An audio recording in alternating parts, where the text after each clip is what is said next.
피부 처짐이라는 것은 똑같이 우리가 눈을 떠도 눈꺼풀이 피부가 처지면은 아래쪽으로 접힌 이 피부 때문에 이렇게 눈이 가릴 수가 있겠죠. 두 번째는 눈꺼풀 처짐이라는 것도 있습니다. 눈꺼풀 처짐이라는 것은 피부 처짐이랑 뭐가 다른 거지? 안녕하세요. 라이브리 성형외과 서양 원장입니다. 오늘은 이마거상의 오해와 진실에 대해서 조금 설명을 드려볼까 합니다. 지금부터 화면을 보시면서 설명을 드리겠습니다. 케이스는 총 3분의 연령대별로 40대, 50대, 60대 이렇게 3분의 케이스를 준비를 했고요. 어떤 분이 이제 이마거상에 제일 적합한 적응증이신지에 대해서 좀 설명을 드려볼까 합니다. 이분 40대 초반이시고 워낙에 눈과 눈썹 사이의 거리가 좀 가까우시고 쌍꺼풀 라인이 보시다시피 좀 찌그러져 보인 쌍꺼풀을 갖고 계셨습니다. 인상을 좀 개선을 하기를 원하셨고 쌍꺼풀 라인을 더 높이기를 원하셨습니다. 이런 경우에 사실 이마거상이 아주 좋은 적응증이라고 할 수 있죠. 이 상태를 사실 눈 뜨는 힘이 좀 약해 보인다 또는 쌍꺼풀 라인이 너무 얇다, 눈 뜨는 힘이 약한 것은 눈매 교정으로 좀 교정을 할 수 있고 쌍꺼풀 라인이 낮은 것을 조금 더 처진 피부를 절제해서 좀 더 높게 만들어 드릴 수도 있습니다. 하지만 방금 말씀드린 대로 수술을 했을 시에는 눈과 눈썹 사이의 거리가 지금보다 오히려 더 가까워질 수 있습니다. 이유는 눈과 눈썹에 결국 일정한 공간이 있는데 상안검은 결국 이제 눈과 눈썹 사이에서 하는 수술이지 않습니까? 여기서 쌍꺼풀을 잡고 처진 피부를 여기서 교정을 하게 됩니다.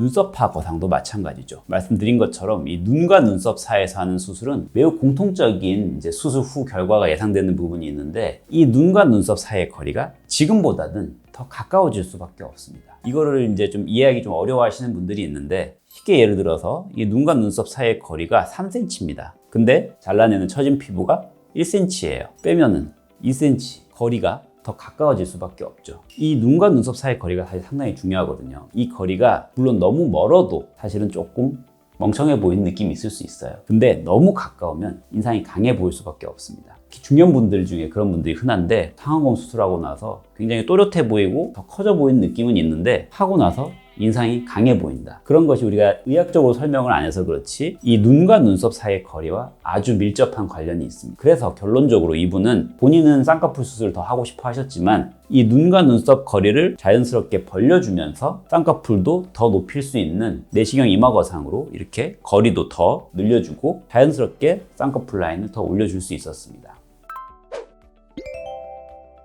다음은 50대 분 케이스로 넘어가겠습니다. 이분은 보시다시피 이마주름, 미간주름, 콧등주름, 눈가 처짐에 의한 주름 이런 주름들을 가장 좀 신경 쓰여 하셔가지고 이 주름들을 개선하고자 내원을 해주셨습니다. 또한 양쪽 눈 처짐도 같이 개선을 원하셨죠. 사실 이것을 다 만족할 수 있는 수술이 오늘 케이스가 내시경 이마거상이라서 그런 것도 있지만 역시나 예상대로 이마거상입니다. 이분이 만약에 이 눈꺼풀 처진 것만 사실 개선을 원하신다면 역시 상안검이나 눈썹파 거상으로도 교정을 하려면 할 수는 있습니다. 하지만 상안검이나 눈썹파 거상으로 개선을 하면 눈 모양만 봤을 땐 사실 이 모양과 굉장히 비슷하게 만들어줄 수 있는데 희생해야 될 것들이 너무나 많습니다. 일반적으로 우리 눈꺼풀 처짐을 개선을 하면은 지금처럼 이제 이마를 쓰던 습관이 훨씬 더 이제 줄어들게 되기 때문에 눈꺼풀 처지는 걸 개선을 해주면 눈 뜨는 게 편해서 덜 쓰게 됩니다.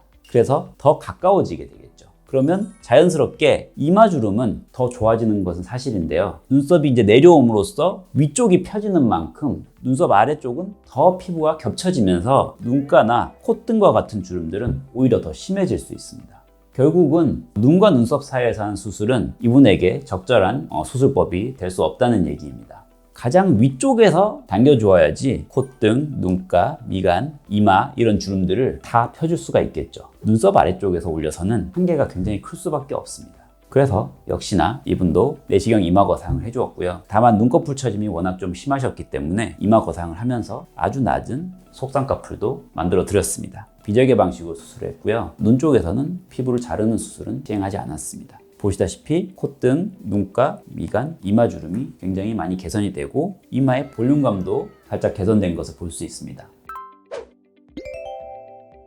다음은 60대 케이스 분이십니다. 이분은 딱 봐도 눈을 잘 못 뜨긴 하시죠. 눈 뜨는 힘이 굉장히 약하시고 또한 피부 처짐도 굉장히 많아서 졸려 보이는 눈이십니다. 본인도 이제 졸려 보이는 눈을 해결하고 싶으시고 인상을 해치지 않으면서 졸려 보이는 눈을 개선을 하고 싶다는 게 가장 주 호소셨습니다. 보시다시피 여기서 눈 위에 원래 까만 동자가 한 이 정도는 되실 텐데 거의 절반 이상이 가리고 있는 상태십니다.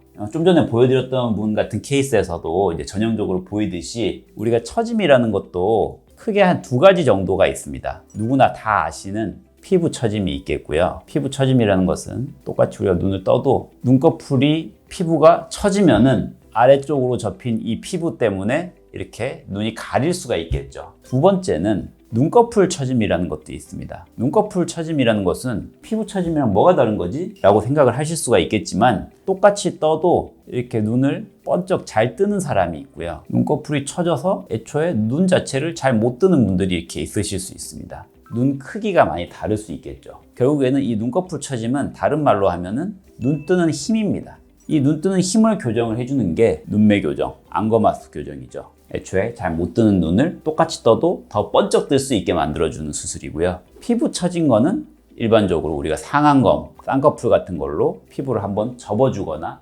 잘라주거나 해서 처진 거를 교정을 해줄 수가 있죠. 결국 이분이 하신 수술이 잘 못 뜨는 눈을 뜨게 만들어준 거는 상안검과 눈매 교정 수술로 이렇게 눈을 더 번쩍 뜰 수 있게끔 눈 뜨는 힘을 교정을 해주었고요. 또한 아까 말씀드린 것처럼 상안검과 눈매 교정했을 때 이 눈과 눈썹 거리가 너무 가까워지면서 콧등과 눈가주름 같은 것이 악화되는 것을 방지하기 위해서 이마거상을 같이 시행해줬던 케이스입니다. 눈을 더 번쩍 뜨고 인상도 해치지 않으면서 주름도 더 좋아지면서 잘 해결이 되었던 케이스였습니다. 오늘은 이마거상의 이제 40대, 50대, 60대 이 세 분의 케이스에 대해서 잠깐 살펴드려 봤는데요. 정말 이마거상이 필요한 분들한테 상담을 하면서 권해드리면은 다들 이러십니다. 나한테 그렇게 큰 수술을 하라고? 이런 반응이신 분들이 정말 많은데 사실은 그렇게 큰 수술이라고 할 수는 없습니다. 왜 그러냐면은 이마가 범위 자체가 넓은 거는 사실이긴 한데 이마거상 사실 한 1시간 반, 2시간 정도면 수술 충분히 가능하고요. 상업 눈매 교정 비슷한 시간 걸립니다. 특히 눈매 교정 이 들어가는 수술은요, 눈 뜨는 힘을 교정한다는 것 자체가 제가 이전 영상에서도 설명을 드렸지만 그렇게 쉬운 일이 아니거든요. 굉장히 어려운 수술에 속합니다. 수술 난이도 면에서 절대 눈매 교정보다 더 큰 수술이라고 따질 수가 없습니다. 예전에는 이 헤어라인을 다 절개를 해서 이마거상을 했었지만 최근에는 헤어라인 안쪽에 구멍만 몇 개 뚫어서 내시경으로 보면서 수술하는 내시경 이마거상 같은 경우는 굉장히 간단하게 거상을 할 수 있기 때문에 사실 그렇게 큰 수술이라는 것은 엄밀히 말하면 좀 오해라고 말씀드릴 수가 있겠습니다. 지금까지 라이브 성형외과 대표원장 서영환이었습니다. 감사합니다.